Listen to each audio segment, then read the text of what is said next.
इय्याक नअबुदु व इय्याक नस्तईन। आज 27वीं साल गेला है, यानी 27 साल पहले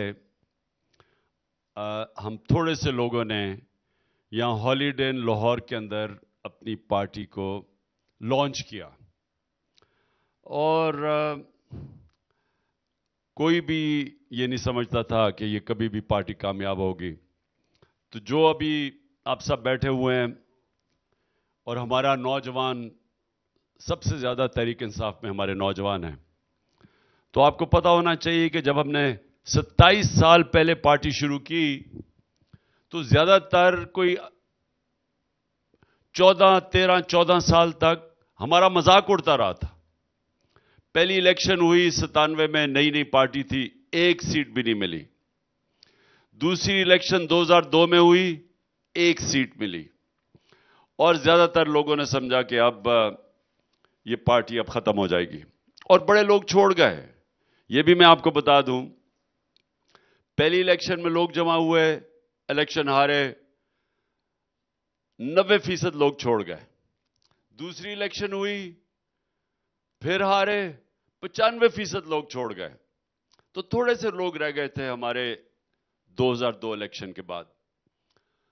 फिर आहिस्ता आहिस्ता 3-4 साल के बाद फिर पार्टी बनाने की कोशिश की और फिर जब 2008 का इलेक्शन हमने बॉयकॉट किया तो लोगों ने फिर समझा कि अब ये पार्टी खत्म।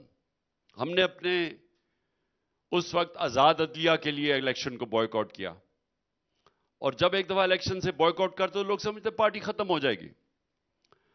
लेकिन 2013 में पहली दफा पार्टी ने सीटें ली, पख्तूनख्वा की हुकूमत हमने संभाली और उसके बाद 2018 का इलेक्शन हम जीते। 3.5 साल हमने गवर्नमेंट में गुजारे और पिछला 1 साल, अभी फैसल आप बात कर रहे थे कि हमारा सबसे मुश्किल टाइम कौन सा गुजरा है। जो पार्टी पहला इलेक्शन हार जाए और एक सीट भी ना मिले तो उसका मुश्किल वक्त उधर से ही शुरू हो जाता था, क्योंकि लोग आपके पास कौन आता है किसी पार्टी में जिसकी एक सीट भी नहीं है। उसके बाद दूसरा इलेक्शन, जब दूसरा इलेक्शन सिर्फ एक सीट मिली तो लोगों ने समझा कि अब ये पार्टी खत्म हो गई। आप और जो कई हमारे पार्टी में आ भी रहे थे वो भी भाग गए और फिर आहिस्ता आहिस्ता आहिस्ता आहिस्ता जब 2008 में कोई हमारी थोड़ी पार्टी बनने लगी, हमने बॉयकॉट कर दिया। फिर लोगों ने समझा पार्टी खत्म हो गई है और फिर 2010 के बाद एक अवाम के अंदर पहली दफा तहरीक इंसाफ के नजरिए का शऊर आना शुरू हुआ। तो मैं आज आप सब अपने नौजवानों को, हमारी ख्वातीन को जो सारे पाकिस्तान में ये देख रही हैं, हमारी 27वीं सालगिरह के आहिस्ता आहिस्ता लोगों को समझ आनी शुरू हुई कि हमारा पार्टी बनाने का मकसद क्या था। और फिर 2011 में जो एक हमारा मीनार पाकिस्तान का जलसा हुआ, वो सारे पाकिस्तान के अंदर एक ऐसा हुआ कि कोई भी ये नहीं समझ रहा था कि मीनार पाकिस्तान एक पार्टी भर देगी।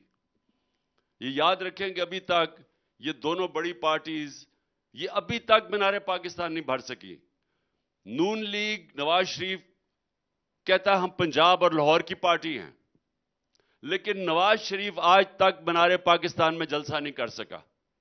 तो जब 2011 में हमारा जलसा हुआ तो वो पहली दफा पाकिस्तान के सियासतदान जो थे, जो ज्यादातर हमारा मजाक उड़ाते थे, जिनको इलेक्टेबल्स कहते हैं, उनको पहली दफा नजर आया कि ये तो अवाम इस पार्टी के साथ आ रही है।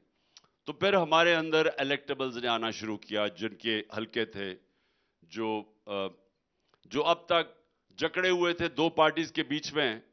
तो कई उनमें से वो तंग थे दो पार्टी से।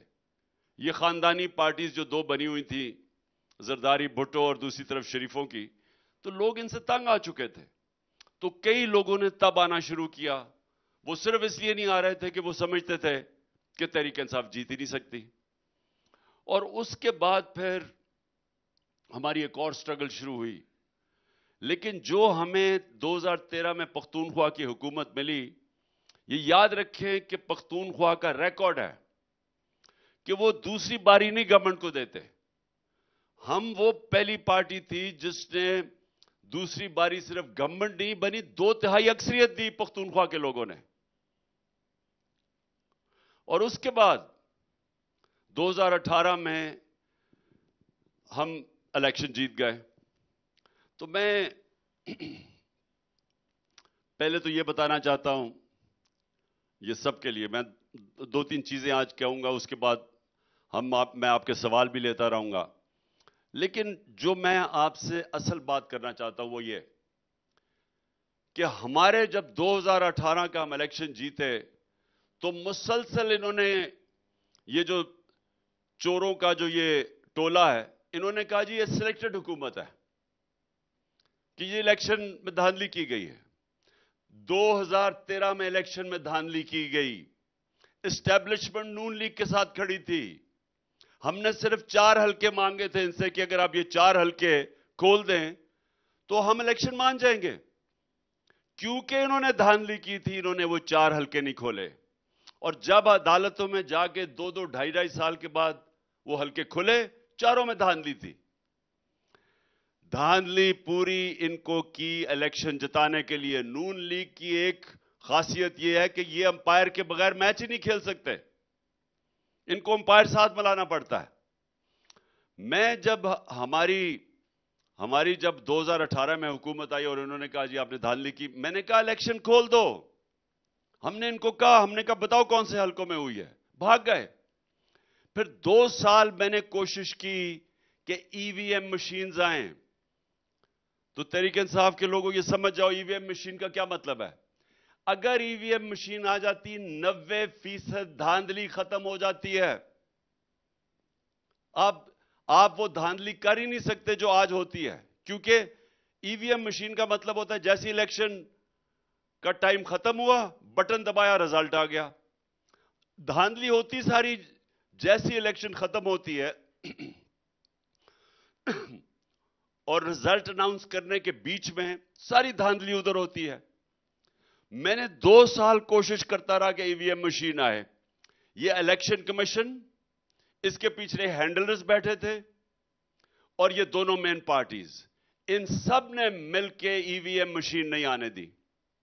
ہم نے قانون بھی بنا دیا، انہوں نے آ کے قانون ختم کر دیا کیونکہ انہوں نے بوگس ووٹس رکھوائی ہوئی ہیں.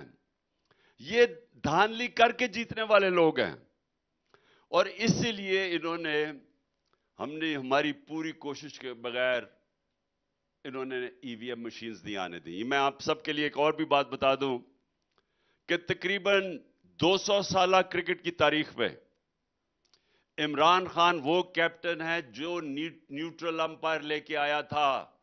ہمارا وہ ملک ہے جس نے پہلی دفعہ نیوٹرل امپائر کھڑے کیے تھے.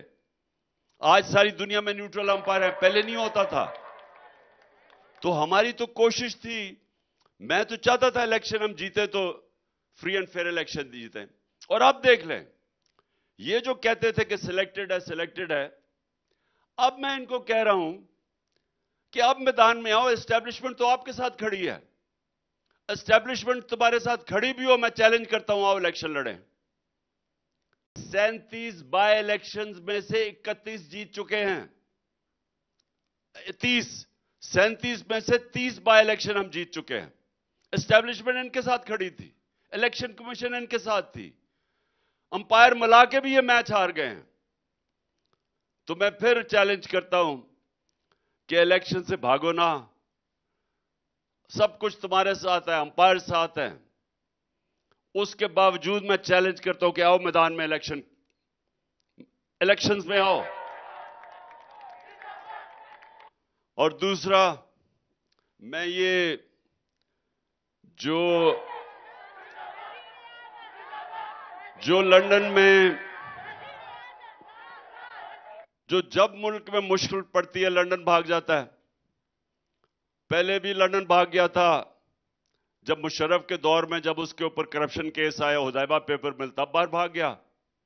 اب پھر جیسے ہی اس کے اوپر عدالت نے اس کے اوپر فیصلہ کر دیا، یہ مجرم بن گیا، سزا یافتہ بن گیا، پھر اس نے ڈرامے کیے اور بالی ووڈ کی ایکٹنگ کر کے وہ پلیٹلٹس دکھا کے پھر باہر بھاگ گیا۔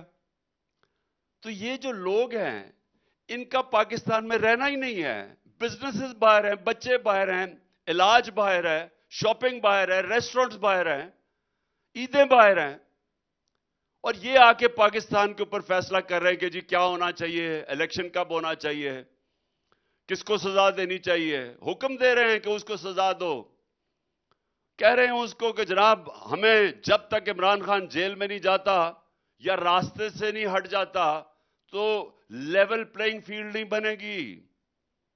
یہ حکم دے رہے ہیں یہ باپ بیٹی۔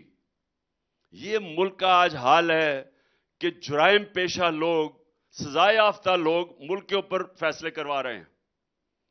تو میں تو یہ صرف آپ کو بتایا تھا کہ ہمارا جو سفر ہے، اب میں اپنی ساری قوم کو مختصراً بتانا چاہتا ہوں کہ ہمارا نظریہ کیا تھا 27 سال پہلے۔ یہ کیا آپ جب سب تحریک انصاف کے ساتھ ہیں، ہم کیوں ہیں، ہمارا مقصد کہ ہم نے ملک ٹھیک کیسے کرنا ہے۔ جو میں 27 سال پہلے کہہ رہا تھا وہ میں آج آپ کو کہہ رہا ہوں۔ دیکھیں ملک خوشحال ملک ہوگا کیسے؟ وہ تو میں نے انصاف کی تحریک 27 سال پہلے آپ سب کو کہا کہ جب تک انصاف نہیں ہوگا، انصاف کے بغیر خوشحالی نہ آئے گی، یا جمہوریت آئے گی، نہ آزادی آئے گی۔ لیکن میں آج تھوڑا سا آپ کو تفصیل میں بیان کرنا چاہتا ہوں تاکہ آپ کو سمجھ آئے، کیونکہ یہاں لوگوں نے آزاد معاشرے نہیں دیکھے۔ اگر آپ پاکستان میں ہی رہے ہیں تو آپ کو نہیں پتا کہ آزاد معاشرہ کیا ہوتا ہے۔ میں اگر برطانیہ 18 سال کی عمر میں پڑھنے نہ جاتا اور کرکٹ کھیلنے نہ جاتا تو مجھے بھی نہیں پتا چلنا تھا۔ تو آپ کو سمجھ آنی چاہیے کہ جب انصاف آتا ہے تو تین چیزیں ہوتی ہیں۔ انصاف آتا ہے تو لوگ آزاد ہو جاتے ہیں۔ آزاد کیسے ہوتے ہیں؟ کیونکہ ان کے حقوق کی تفویض کی جاتی ہے۔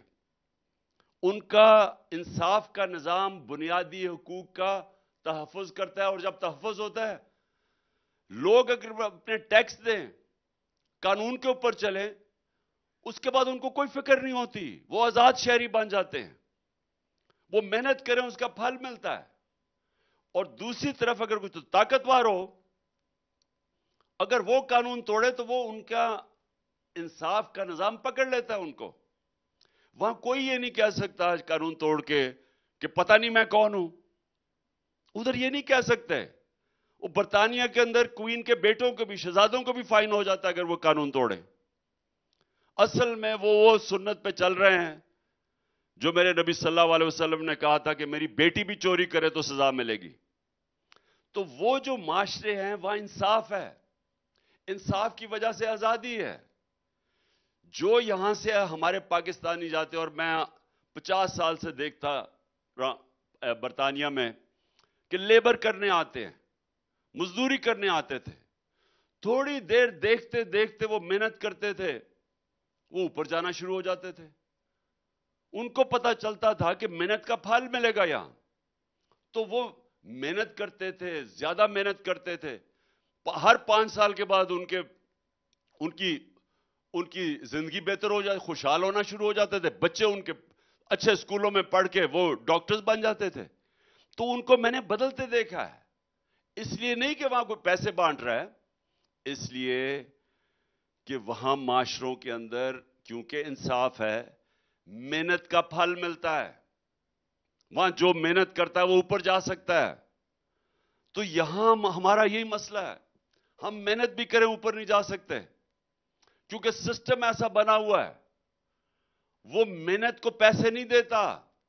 ہمارے سسٹم میں کرپٹ لوگ پیسے بناتے ہیں، ان سسٹم میں کرپٹ آدمی پیسے نہیں بنا سکتا۔ وہاں وہ بڑے چوروں کو این آر او نہیں دیتے۔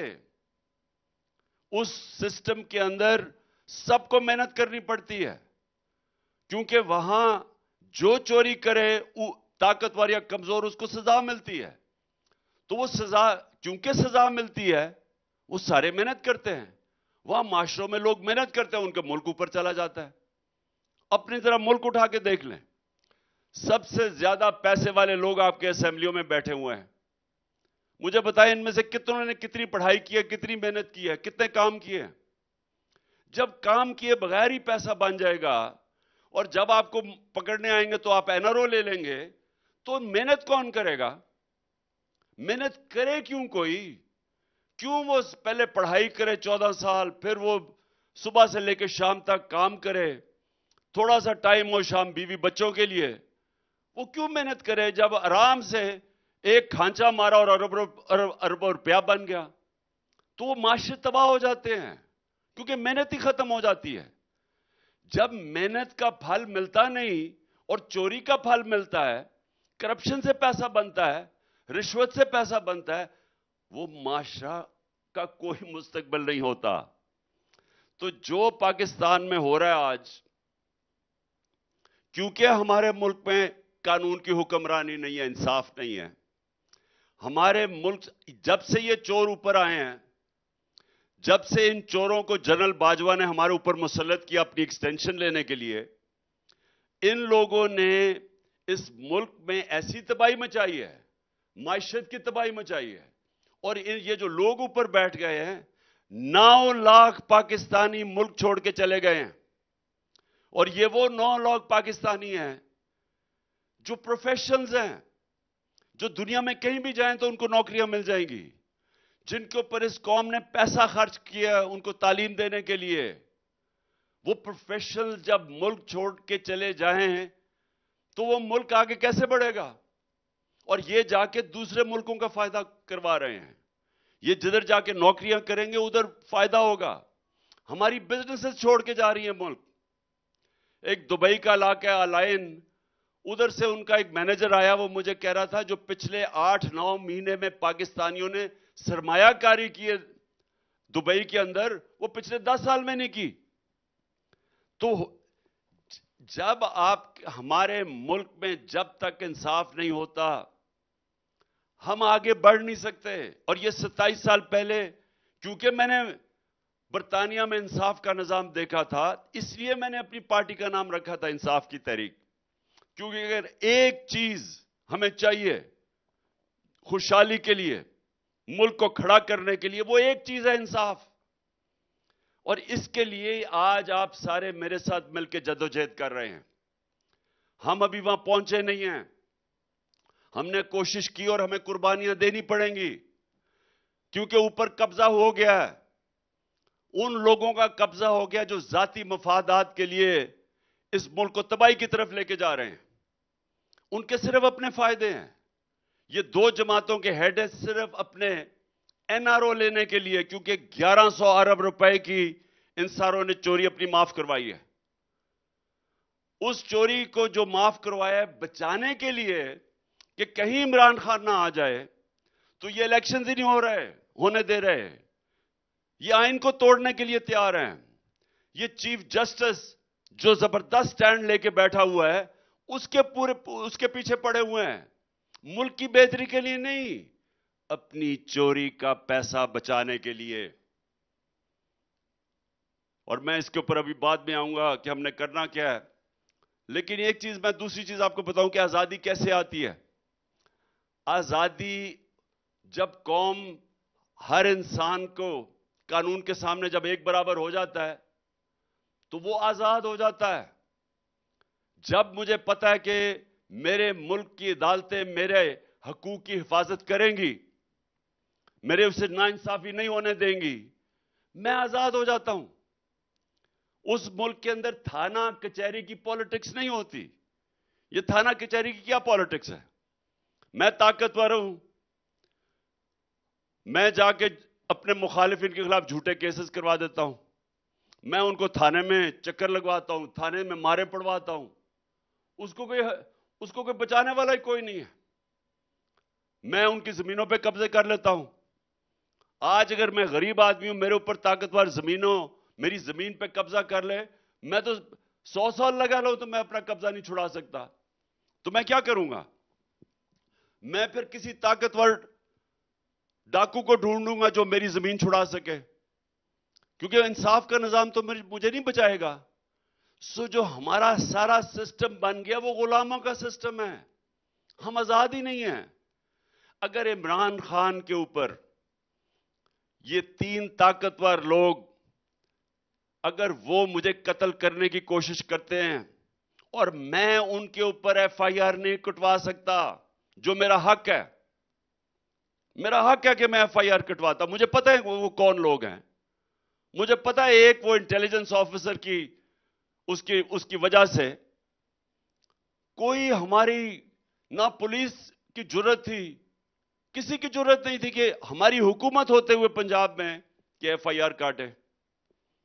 और उसके बाद जब वो जॉइंट इन्वेस्टिगेटिंग कमेटी ने काम करना शुरू किया, हमारी पंजाब की गवर्नमेंट होते हुए, वो इतना ताकतवर आदमी थे, इन्होंने खत्म कर दिया, इन्होंने सैबोटाज कर दिया इन्वेस्टिगेशन, क्योंकि इन्होंने पकड़े जाना था। तो जब एक एक्स प्राइम मिनिस्टर, सबसे बड़ी पार्टी का सरबराह, अगर उसको इंसाफ नहीं मिलता तो कहां बेचारे किसान, कहां बेचारे मजदूर, इन लोगों को क्या इंसाफ मिल रहा है वहां? तो फिर ये गुलाम बन जाते हैं। जब आपको इंसाफ नहीं मिलता आप गुलाम बन जाते हैं। और फर्क हमारे में और बरतानिया में क्या है? उस माशरे में जिधर इंसाफ है वहां फर्क क्या है? वहां फर्क यह है कि उधर की पुलिस कभी कोई नाजायज गैर कानूनी काम करते हुए डरती है, क्योंकि वो पकड़े जाएंगे। वहां की पुलिस अगर आपके ऊपर झूठी एफआईआर काटती है तो उनको खतरा होता है कि अगर यह साबित हो गया कि झूठी एफआईआर है, हमारे ऊपर कार्रवाई होगी।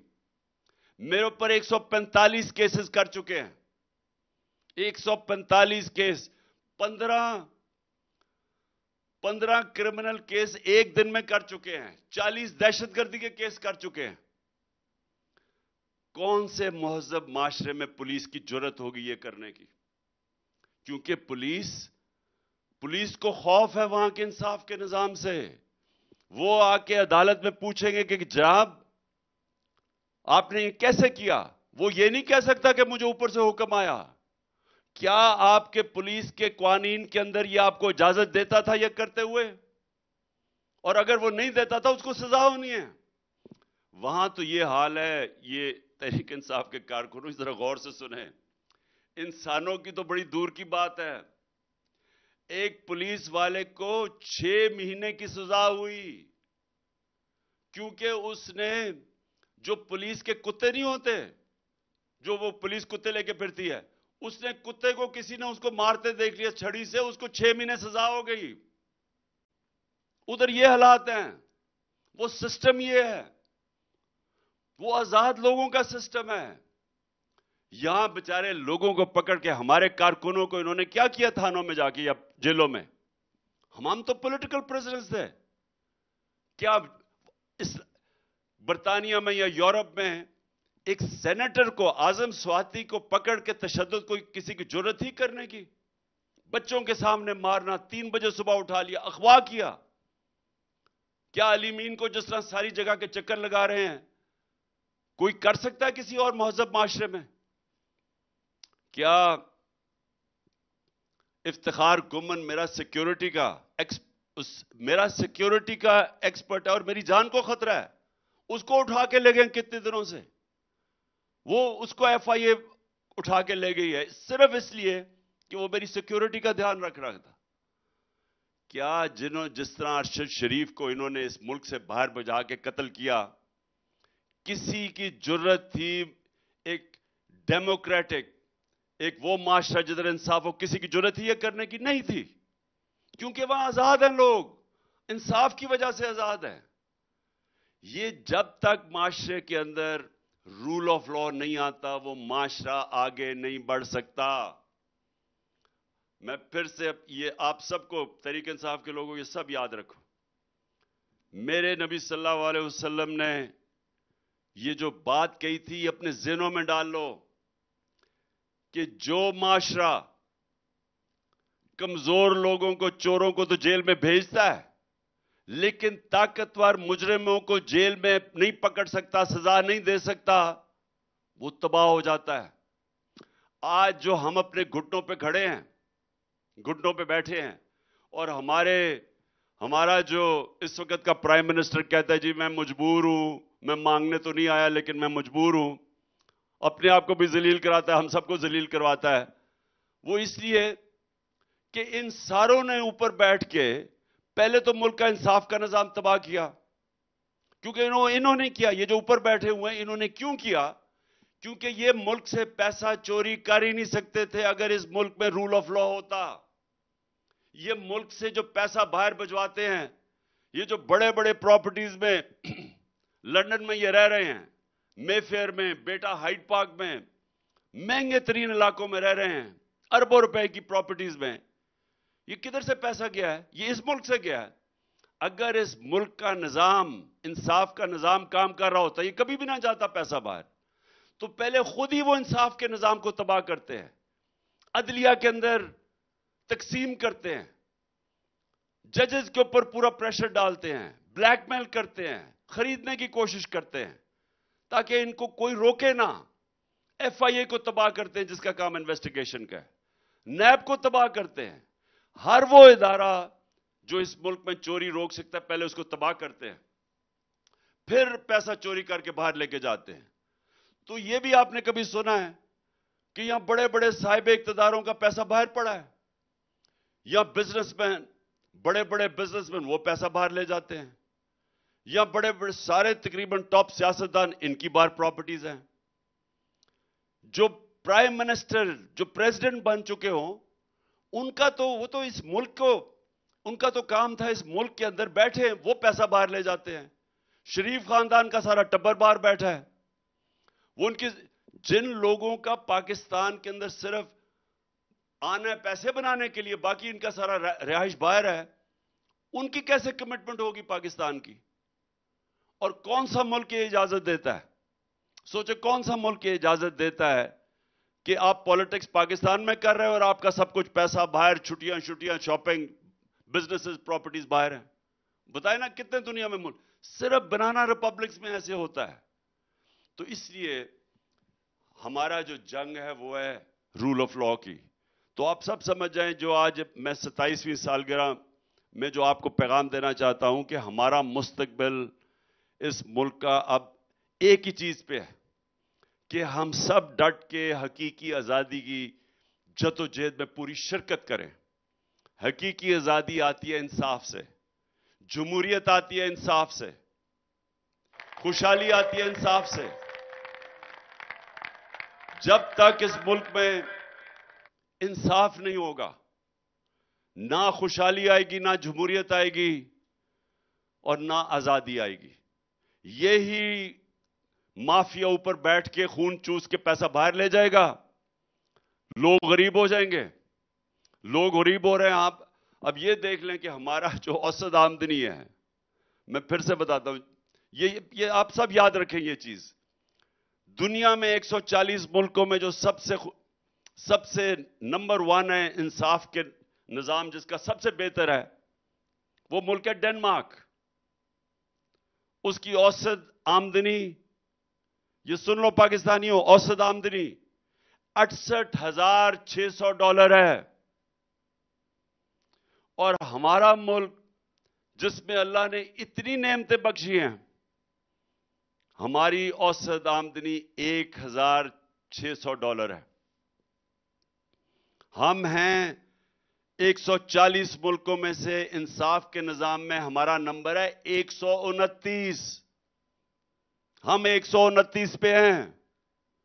और ये अगर चोर ऊपर रह गए तो ये 140 से भी आगे निकल जाएंगे। और वो जो मुल्क ऊपर हैं, जिधर इंसाफ है वहां खुशहाली है। तो ये दोनों साथ मिले हुए हैं।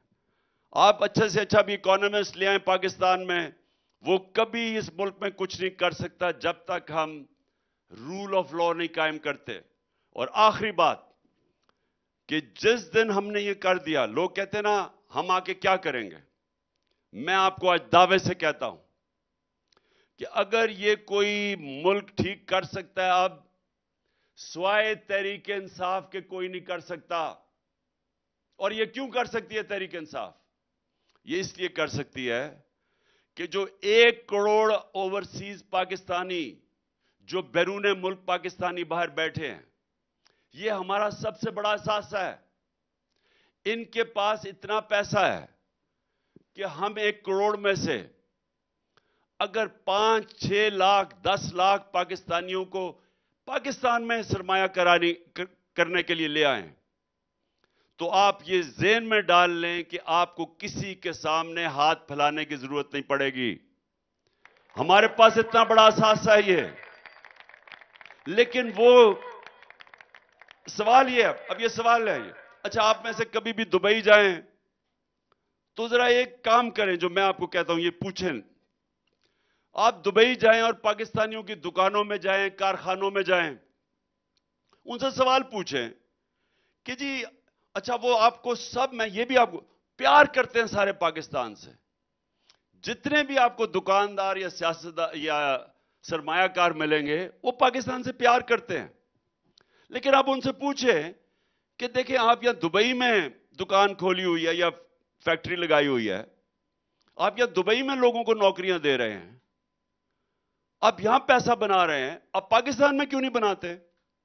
پاکستان میں لوگوں کو نوکریاں ملیں گی اگر آپ پاکستان میں سرمایہ کاری کریں. تو وہ کیا کہیں گے آپ کو؟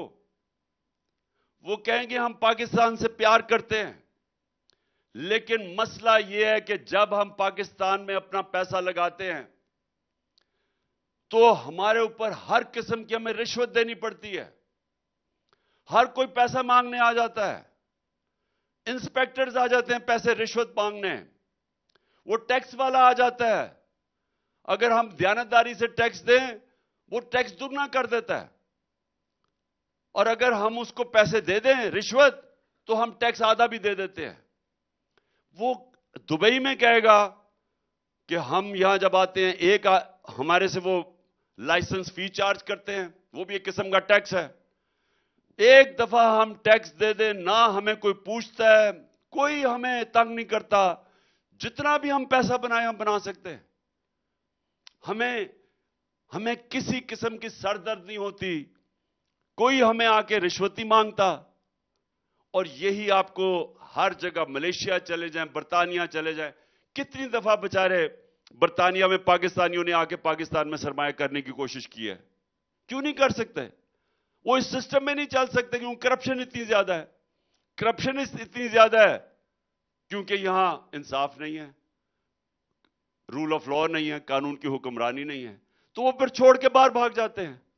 تو اتنا پاکستان کے قابل لوگ، بڑے بڑے بزنس مین ملک سے باہر بیٹھے ہوئے ہیں، وہ آتے نہیں ہیں پاکستان میں کیونکہ ان کو اعتماد ہی نہیں ہے ہمارے سسٹم پہ. اور ہم کیوں نہیں سسٹم ٹھیک کر سکتے؟ کیونکہ چور اوپر بیٹھے ہوئے ہیں. یہ چور اوپر بیٹھے ہوئے سسٹم ٹھیک نہیں کرنے دیں گے کیونکہ انہوں نے اپنی چوری بچانی ہے، NRO لینا ہے، یہ آپ کا نظام ٹھیک نہیں ہونے دیتے. اور یہ ہے پاکستان کی جنگ. جب تک ہم ان لوگوں کو شکست نہیں دیں گے اور الیکشنز میں شکست نہیں دیں گے تو یہاں کوئی تبدیلی نہیں آنے لگی، یہ ملک آگے نہیں جانے لگا. بھیک مانگ کے اور یہ قرضے لے کے گزارے کرنے سے کچھ نہیں ہوگا. قرضے بڑھتے جا رہے ہیں، ملک غریب ہوتا جا رہا ہے. ملک آگے تب بڑھے گا جب اس ملک میں سرمایہ کاری ہوگی. سرمایہ کاری تب ہوگی جب ہم اس ملک کا ماحول ٹھیک کریں گے. ماحول تب ٹھیک ہوگا جب یہاں رول آف لا آئے گا یا انصاف کی حکمرانی آئے گی. جب انصاف کی حکمرانی آئے گی، جس کو انگریزی میں کہتے ہیں انیبلنگ انوائرمنٹ ہوگی، ایز آف ڈوئنگ بزنس ہوگی. سرمایہ کار یہاں سب سے پہلے آپ کا بیرون ملک پاکستانی آئے گا. جس طرح چائنا میں پہلا بیرون ملک چائنیز آئے تھے جب انہوں نے ماحول ٹھیک کیا. ہندوستان میں بیرون ملک ہندوستانی آئے تھے. اس کے بعد دنیا کا انویسٹر آتا ہے. تو پہلے اپنے لوگ جو درد رکھتے ہیں، جو پیار کرتے ہیں پاکستان میں، جو بیرون ملک پاکستانی ہیں، ان کے لیے فضا ٹھیک کرنی ہے. وہ فضا تب ٹھیک کریں گے جب انشاءاللہ الیکشن میں جیت کے ایک مینڈیٹ سے عوام کے آئیں گے. عوام کے مینڈیٹ سے اس کے بعد ہم اس ملک کا انصاف کا نظام سب سے پہلے ٹھیک کریں گے. ساری رکاوٹیں ہٹائیں گے جو سرمایہ کاروں کے راستے میں ہیں. यहां पाकिस्तान में ऐसा ऐसा सरमायाकार बैठा हुआ है, वही अपना पैसा वापस लाना शुरू कर देगा, उसके पैसे को तहफ्फुज देंगे। हम उनको एक ऐसा माहौल देंगे जिधर उनको कोई तंग नहीं करेगा। जो माहौल उनको बाहर मिलता है वही पाकिस्तान में देंगे। हमारा 23 करोड़ का आबादी है। 23 करोड़ की आबादी का मतलब दुनिया से सारा सरमायाकार आएगा पाकिस्तान में इन्वेस्ट करने। तो इसलिए आखिर में मैं ये आप सबको कह दूं कि हमारी 27वीं सालगिरह है। इंशाअल्लाह 28वीं सालगिरह में ये मेरा ईमान है कि आपकी इंशाअल्लाह हुकूमत आएगी, और अब तक आज से 1 साल के बाद इंशाअल्लाह। अच्छा, 1996 तहरीक इंसाफ की बुनियाद डाली, और कोई तसव्वुर भी नहीं कर सकता था कि ये दुनिया में ऐसा नहीं हुआ, किसी भी डेमोक्रेसी में ऐसा नहीं हुआ कि कोई तीसरी पार्टी आए और दो पार्टियों का एक इंट्रेंच सिस्टम को तोड़ के रख दे। ये भी इमरान खान ने करके दिखाया। ना सिर्फ पाकिस्तान में, पूरी दुनिया में ऐसे नहीं हुआ। हम इस जर्नी के सफर से आपको लेकर जाएंगे, छोटे छोटे क्लिप्स हैं, हम प्रोग्राम के बीच में उन्हें शामिल करते रहेंगे। 1996 से लेके 2018 तक का सफर, फिर 2018 में इमरान खान ने वजीर आजम पाकिस्तान का हल्फ उठाया, और उस वक्त से लेके अप्रैल 2022 तक का सफर कि क्या कुछ इमरान खान साहब ने हुकूमत में आकर किया, और उसके बाद 2022 अप्रैल से लेके अब तक का सफर। और जो इतनी बड़ी कामयाबी इस कौम को जो इमरान खान साहब ने जगा दिया, इस कौम को यकजा कर दिया, इस हुजूम को एक कौम बना दिया, ये बहुत बड़ी कामयाबी है। तो ये तीनों फेजेस हम आपको दिखाएंगे वीडियो प्रेजेंटेशन में, बीच बीच में हम क्लिप शामिल करेंगे। लेकिन इस वक्त क्योंकि आपके सवालात हैं वो हमने लेने हैं, आपको शिद्दत से उनका इंतजार रहता है, तो मैं अभी आपका एक सवाल, पहला सवाल लेने लगे हैं। ये बताइए कि पहले खवातीन की साइड से लें या मर्दों की साइड से लें? अच्छा जी, लाइए जी सवाल, सरदार सवाल लाइएगा जी। जी, ये पहले ही कुरानदाजी हो चुकी और नाम निकल आ चुके। उस्मान बरसा ने ये कुरानदाजी जो की है, और इसमें पहला नाम निकला है जरमीना का। जरमीना, आप सवाल कीजिए, कैमरा ले जाइए जी जरमीना पे। अस्सलाम वालेकुम खान साहब। अस्सलाम वालेकुम खान साहब। जी, आज वालेकुम सलाम। 27 साल हो गए हैं आपकी जद्दोजहद को, जो आपने इस कौम के लिए की है। हमारी आने वाली सारी नस्लें आपकी मशकूर रहेंगी। ये सारी जद्दोजहद थी इंसाफ के लिए, आइन और कानून की बालादस्ती के लिए। लेकिन खान साहब, हमारे तो न्यूट्रल भी न्यूट्रल नहीं है, तो ये भी एक मसला है। और दूसरा ये कि सिस्टम के कुछ एलिमेंट्स खुदा बन के बैठ गए हैं। जब हमने जमान पार्क में 27 घंटे शेलिंग खाई थी, तो हमें लगा था हम कश्मीर में आ गए हैं।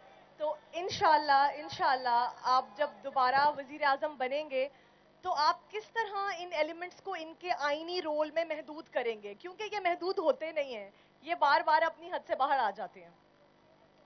जी जरमीना, देखें, मैं वाकई आपने 27 साल की स्ट्रगल है। 27 साल में क्या क्या हुआ, किस तरह के मसले मसाइल हुए, क्योंकि किसी पार्टी ने इस तरह की स्ट्रगल तो की नहीं।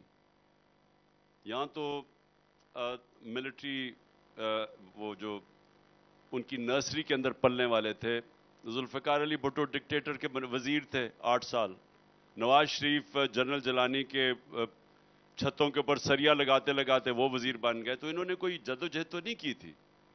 सिर्फ इस मुल्क की तारीख में एक इंसान की जद्दोजहद है जिसको मैं मानता हूं, और वो हैं कायद आज़म मोहम्मद अली जिन्ना, जिन्होंने 40 साल के बाद अपने मकसद जो पाकिस्तान था उस पर पहुंचे आज़ादी के लिए। तो उनको तो हम सब प्यार करते हैं और हीरो मानते हैं। तो मेरी क्या स्ट्रगल थी, हमने कभी भी अपनी फौज के खिलाफ पॉलिटिक्स नहीं की, हमने उनकी मदद नहीं मांगी। मैं ये आपको वाजे कर दूं कि मैंने जो कहते हैं ना 2018 का इलेक्शन उन्होंने हमें जताया था, ये बिल्कुल झूठ है। ہم نے ان کی مخالفت نہیں مانگی کبھی بھی، لیکن مدد بھی نہیں مانگی، کیونکہ میں نیوٹرل امپائر لانے والا کیپٹن تھا. میں تو جیتنا چاہتا ہوں، تو میں تو وہ ایک سپورٹس مین ہوں جو کہ فیئر اینڈ سکوائر جیتنا چاہتا ہے، وہ کسی کی مدد سے نہیں جیتنا چاہتا.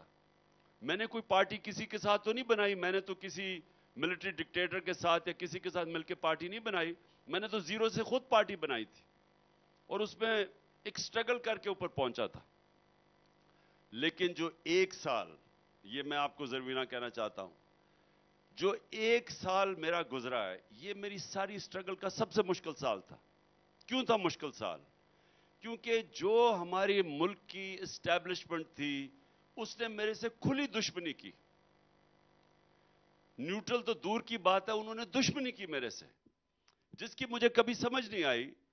کیونکہ میں تو وہ پاکستانی نہیں جس کے پیسے باہر پڑے ہیں، جو میمو گیٹ میں اپنی فوج کے خلاف ہی کہہ رہا ہے امریکنوں کو کہ ہمیں مدد کر دو، فوج سے بچاؤ، یا وہ نواز شریف جو ہندوستان کو سارا وقت خوش کرتا رہتا تھا اور اپنی فوج کو ہی کہتا تھا جی دہشت گردی تو فوج کروا رہی ہے. میرا تو جینا مرنا پاکستان میں تھا. تو مجھے اتنی حیرت ہوئی کہ وہ جن کو ہم چاہتے ہیں، بلکہ ہمارا تو یہ تھا کہ فوج مضبوط ہونی چاہیے، کیونکہ ہم ایک آزاد پاکستان چاہتے ہیں. تو مضبوط فوج نہ ہو تو آزاد کیسے ہوگا ملک؟ لیکن جو دشمنی کی گئی ہے میرے سے اور میری پارٹی سے، اور جو یہ ہوا ہے سب کچھ، یہ جو میرے اوپر قاتلانہ حملہ ہوا ہے، اور اس کے بعد یہ بھی میں آپ کو بتا دوں کہ دوسری دفعہ پھر وہی جنہوں نے میرے اوپر یہ حملہ کروایا تھا یہ وزیر آباد میں، انہوں نے دوسری دفعہ مجھے مروانے کی کوشش کی جوڈیشل کمپلیکس میں. پورا پلان بنایا ہوا تھا مجھے مارنے کا، وہی لوگ تھے. اس کی مجھے ابھی تک نہیں سمجھ آ رہی کہ وہ پارٹی کا سربراہ، جو واحد پارٹی ہے جو سارے ملک کو اکٹھا رکھ سکتی ہے، فیڈرل پارٹی ہے، اور کوئی فیڈرل پارٹی نہیں ہے آج، یہ کیسے ہو سکتا ہے کہ وہی لوگ جنہوں نے ملک کی حفاظت کرنی ہے وہ مجھے مروانے کی کوشش کریں؟ اس کی مجھے ابھی تک نہیں سمجھ آئی. اور یہ میرے سے سب سے مشکل، میری ساری 27 سال کی میری جتنی سٹرگل ہے، یہ سب سے مشکل مرحلہ اس لیے رہا ہے کہ آپ دوسروں سے تو لڑتے ہیں، ان چوروں سے تو میں لڑتا ہوں، لیکن اپنی ملک کی اسٹیبلشمنٹ سے کون لڑتا ہے؟ تو یہ میرے لیے جو آپ نے کہا نا، یہ سب سے مشکل مرحلہ ہے.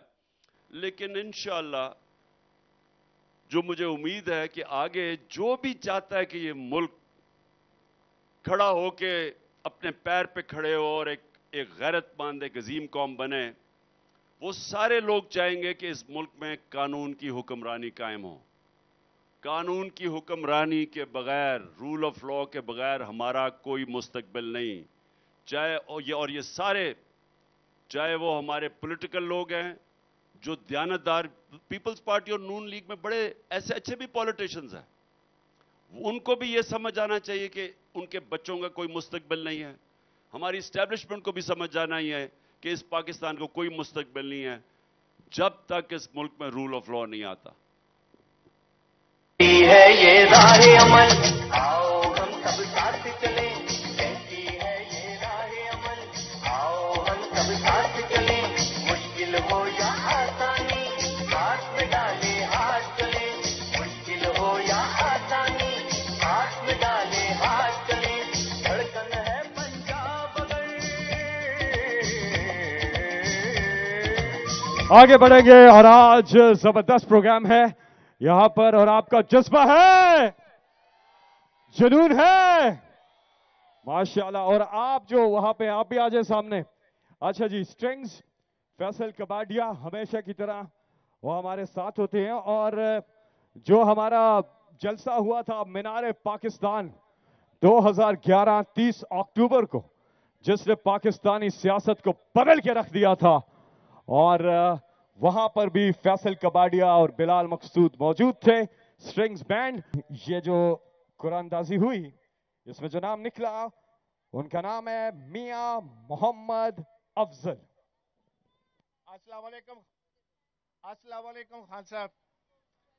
میں آپ کے انصاف کے ویژن سے بہت متاثر ہوں، اور پچھلے 27 سال جب آپ نے انصاف کی تحریک شروع کی تھی، اس وقت میں نے ممبرشپ لی ہوئی تھی.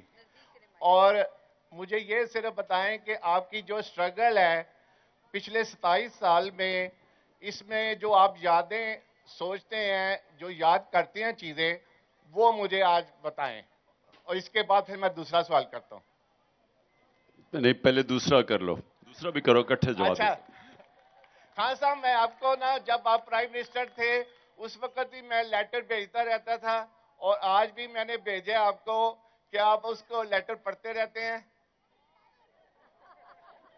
देखो, ये लेटर्स का जमाना चला गया, व्हाट्सएप का जमाना आ गया। निजाम की तब्दीली के लिए मैं तजावीज आपको भेजता रहता हूं। अच्छा बताएं, सवाल पूछें।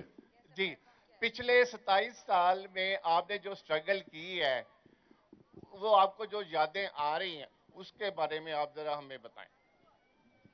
देखिए, मुझे ये जो 27 साल की स्ट्रगल में ना, जो 3 लोग मुझे हमेशा याद रहते भी हैं, और मुझे अफसोस होता है कि अल्लाह उनको इस दुनिया से ले गया। वो सबसे पहले मेरा दोस्त नईमुल हक था, जो पहले दिन से मेरे साथ था और बहुत ही वफादार मेरा दोस्त था। उसके बाद एहसन रशीद, ये वो लोग थे जो पहले पहले मेरे साथ जब आए, जब लोग कोई भी नहीं समझता था कि तहरीक इंसाफ कामयाब हो सकती है, बल्कि लोग मजाक उड़ाते थे। मेरे कई जो लोग आते थे, कहते थे जब हम घरों में जाते हैं हमारे घर वाले मजाक उड़ाते हैं। तो उस वक्त एहसन रशीद मेरे साथ था, और जो मैं और भी नहीं भूल सकता वो सलोनी बुखारी हैं। ये भी वो थी जो कि यानी ऐसे ये हमारे बड़े नजरियाती और बेलौस कारकुन थे, जो मेरे कोलीग्स भी थे। तो सबसे पहले तो मुझे इनकी तकलीफ होती है कि इन्होंने वो खैर नईमुल हक ने तो देख लिया जब इक्तदार में, लेकिन वो इक्तदार तो कोई बड़ी चीज नहीं थी। मैं तो वो चाहता हूं कि वो पाकिस्तान हम ट्रांसफॉर्म कर दें, यानी हम इसको जिस तरह महातिर ने मलेशिया को उठा दिया, जिस तरह अर्दोगान ने तुर्की को उठाया, मैं तो वो उसको कामयाबी समझता हूं कि जब पाकिस्तान एक अजीम मुल्क बनेगा और जो अपने पैर पे खड़ा होगा, और बाहर से लोग यहाँ नौकरियां ढूंढने आएंगे, यहाँ कोई भूखा नहीं सोएगा, मैं तो वो पाकिस्तान की समझता हूं कामयाबी। प्राइम मिनिस्टर बनना तो कामयाबी नहीं है। लेकिन एहसन रशीद ने बड़ी मेहनत की मेरे साथ, बड़ा उन्होंने कुर्बानियां दी, और बदकिस्मती से सलोनी को, नईमुल हक को और एहसन रशीद को, तीनों को कैंसर उनको ले गई दुनिया से। तो एक तो मुझे उनका बहुत मुझे याद भी रहते हैं, और मुझे अफसोस होता है कि हमारे साथ नहीं है आज। और दूसरा जो मुझे, खैर चीजें तो बहुत हैं, लेकिन मुझे जो चीज याद रहती है, और वो मैं चाहूंगा फैसल आप बाद में उसको प्ले भी करें, जो मेरे घर के ऊपर इन्होंने हमला किया, जो तकरीबन 24 घंटे जिस तरह का इन्होंने अटैक किया, ये मैं कभी भी किसी पॉलिटिकल लीडर के घर पे कभी ऐसा हुआ ही नहीं होगा। ये मकबूजा कश्मीर में हो सकता है, ये फलस्तीनियों से इसराइली कर सकते हैं, लेकिन मैं कभी नहीं सोचता था कि अपनी पुलिस और रेंजर्स मेरे घर के ऊपर इस तरह का अटैक करेंगे। एक कि जब मेरी बीवी अकेली थी घर में, और उन्होंने घुस के लोगों को मारा, कारकुनों को, चीजें लूट के ले गए, जो चीज इनको मिली उठा के लूट के ले गए, तोड़ के ले गए, तोड़ी चीजों इन्होंने। और उसके अलावा जो इन्होंने जब अटैक किया, लेकिन जो उसमें जो मुझे सबसे ज्यादा चीज पसंद आई कि जिस तरह वो नौजवान खड़े हुए इतने रेंजर्स और पुलिस के सामने और 24 घंटे मुकाबला किया।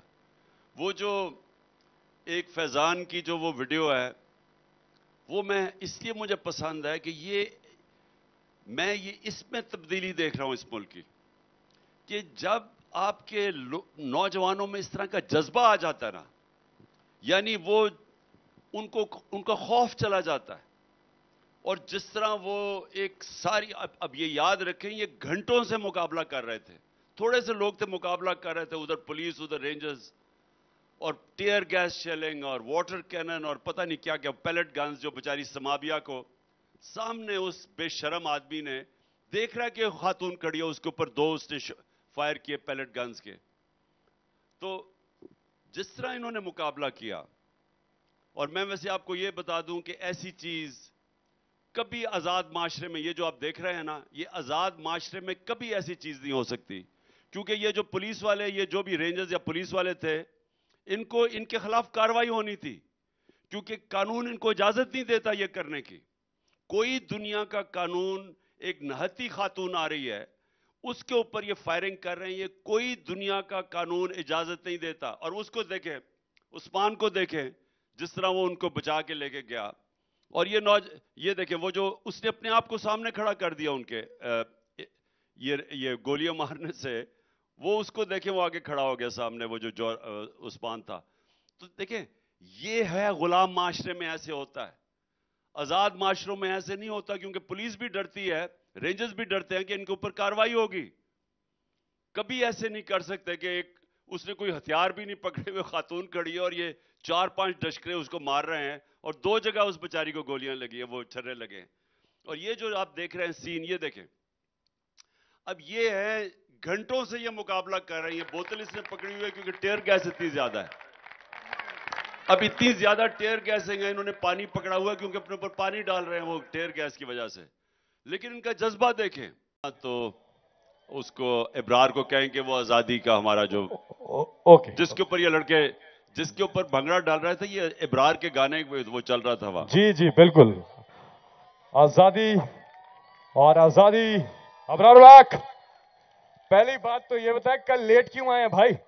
मैं उस वक्त शादरा में था और इस वक्त भी वहाँ पे खान साहब लोग आपको बहुत बड़ी तादाद में देख रहे हैं, जिन लोगों ने ये सारा पूरी 297 कॉन्स्टिट्यूएंसीज में ऑर्गेनाइज किया है। सबको सलाम माशाल्लाह अपने लीडर को देखने के लिए। और शादरा के हालात इतने ख़राब हैं खान साहब, ये वो कहते हैं ना चिराग तले अंधेरा, ये चिराग तले लाहौर तले शादरा है, इतने गलीज हालात हैं। और इधर से कभी कोई और पार्टी नहीं जीती आज तक, और यही वजह है कि वहाँ किसी ने कोई तवज्जो नहीं दी। मैं ये सोच रहा था इन लोगों को आज ये खुशखबरी सुनाएंगे इंशाल्लाह, मेरे अल्लाह ने चाहा जब पीटीआई की हुकूमत होगी तो असल हालात हमारे बदलेंगे। हमें भी बिफोर एंड आफ्टर बनाने का शौक है। आज के कॉन्स्टिट्यूएंसीज की तस्वीरें भी खींच लें, इंशाल्लाह 5 साल के बाद आपको दिखाएंगे, आपको मजा आएगा। नाराए तकबीर, अल्लाहु अकबर। तैयार हैं? अबरार उल-हक के लिए भंगड़ा किंग कहते हैं, आपको वैसे ही नहीं कहते। आपको पता है अबरार उल-हक को लकब मिला, हम छोटे से होते थे जब इन्होंने गाना बनाया बिलो दे घर, किने किने जाना है बिलो दे घर, और उसके बाद ही इन्हें लकब मिल गया भंगड़ा किंग इन पाकिस्तान। भरपूर तालियां अबरार उल-हक के लिए। अब साईं ज़हूर भी यहाँ हैं, नजम शिराज भी हैं। साईं ज़हूर ने एक और हमें अरफाना कलाम सुनाना है, लेकिन उससे पहले हम एक और क्वेश्चन की तरफ जाएंगे, ताकि क्वेश्चन अब खवातीन की बारी है। तो आलिया खान का नाम निकला था। जी आलिया खान, जल्दी से सवाल पूछिएगा। अस्सलाम वालेकुम खान साहब। जी वालेकुम सलाम। मेरा सवाल आपसे ये है, 27 साल में आपने बहुत ज्यादा स्ट्रगल की, बहुत कुछ किया, धरने दिए, यहाँ तक कि आप पे फायरिंग भी हुई, आपके घर पे भी हमला हुआ, सब कुछ हुआ, यहाँ तक ये चोरों ने, जलीलों ने आपकी निकाह पे भी बात उठाई। ऐसी क्या चीज है पाकिस्तान में, ऐसा क्या है इतनी मोहब्बत, और क्यों है इस पाकिस्तान से आपको इतनी मोहब्बत?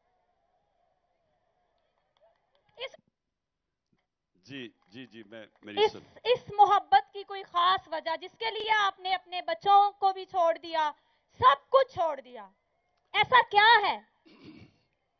देखिए जी, मैं आपको भी और जितने मेरे इस वक्त तहरीक इंसाफ के कारकुन और नौजवानों को मैं खास तौर पे आज कहना चाहता हूं, देखिए मेरी बड़ी गौर से बात सुनना। ये जो हमें जो अल्लाह जिंदगी में लेके आता है और जो हम अपनी जो जिंदगी गुजारते हैं, अपने ज़हन में डाल लें कि ये जो जिंदगी है ना, ये कोई मजे करने वाली और ये खेलने कूदने की जिंदगी नहीं है। उसने कुरान में लिखा हुआ है कि मैंने तुम्हें किसी मकसद के लिए पैदा किया है। मतलब इसका यह है कि इंसानों में और जानवरों में वो भी अल्लाह की मखलूक है, फरिश्ते भी अल्लाह की मखलूक है, जिन भी अल्लाह की मखलूक है, लेकिन इंसानों को उसने फर्क कैसे पैदा किया है कि उसने हमें अच्छे बुरे की फैसला हमारे पे छोड़ दिया है कि हमारे 2 रास्ते हैं जो आप नमाज में मांगते हैं, अल्लाह सीधे रास्ते पे लगा, उनके नहीं जो दूसरे रास्ते पे चले गए। हमें अल्लाह ने ऑप्शन दिया 2 रास्तों के बीच में। जानवरों को ये ऑप्शन नहीं है, وہ انسٹنکٹ پہ چلتے ہیں. ان کے لیے کوئی اللہ نے یہ دو راستے نہ فرشتوں کے لیے دیے ہیں. فرشتے اللہ کی عبادت کرتے ہیں. انسانوں کو اس نے فیصلہ کیا ہے کہ تمہیں میں زندگی دے رہا ہوں, تمہیں میں فیصلہ کرو دو راستوں کے بیچ میں. اور اللہ یہ تمہیں کہتا ہے کہ آپ کا جو آخرت ہوگی, جو اصل آپ کی زندگی ہے, اس کی آپ کا یہ دنیا آپ کا امتحان ہوگا کہ آپ کیسے زندگی گزارتے ہیں, کیونکہ اللہ نے تو آپ کو فیصلہ آپ کے اوپر چھوڑ دیا ہے. نماز میں وہ آپ کو کہتا ہے کہ آپ مسلسل دعا مانگے نعمتوں والے راستے پہ.